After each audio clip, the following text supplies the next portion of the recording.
Maintenant, on va voir comment faire notre table des matières. Donc, pour faire la table des matières, en amont, il faut avoir appliqué des styles.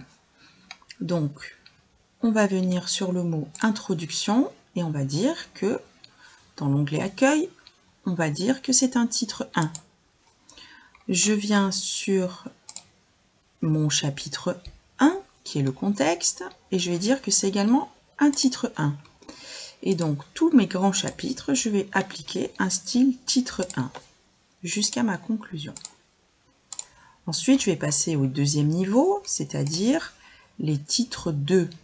Donc, je sélectionne et j'applique les différents titres 2.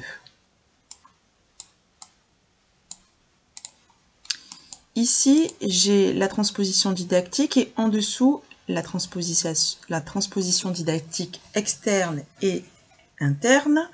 Je veux qu'elle soit à un autre niveau, donc je les mentionne en titre 3. Et comme ça, je crée ma structure, donc motivation titre 2. Et ce qui est à l'intérieur de motivation, ce sera des titres 3. Ici, tout est au même niveau, donc titre 2. Et voilà. Donc une fois que j'ai fait ça, bon, ça prend quand vous appliquez des styles, votre style par défaut il est bleu, vous pouvez le changer. Donc vous cliquez sur votre titre 1 dans le ruban, vous faites un clic droit, vous le modifiez et vous lui donnez l'apparence que vous souhaitez. Donc on va rester dans les normes des règles, donc je suis en Times New Roman, je peux le mettre un petit peu plus gros, donc je vais créer une cascade de taille, donc je vais mettre mes grands chapitres en taille 16 et je reste en noir.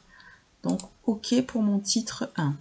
Je vais faire de même pour les titres 2, donc je clique sur un titre 2, puis dans le ruban, clic droit sur le titre 2, modifier. Je me mets en Times New Roman. Tout à l'heure, j'étais en 16, donc là, je me mets en 14. Je reste en noir et OK. Tous mes titres 2 prennent cette apparence. Enfin, je termine avec les titres 3. Donc, je clique sur un titre 3.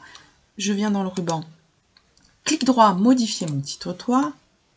Et Times New Roman. J'étais en 14. Je reste en 12. Et je me mets en noir. Et OK.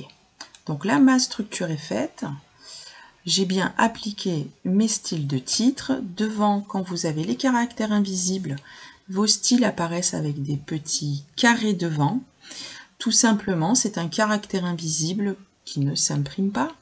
Et vous allez pouvoir, un peu comme sur un site internet, déployer le contenu du titre via le volet de navigation. On pourra le voir également.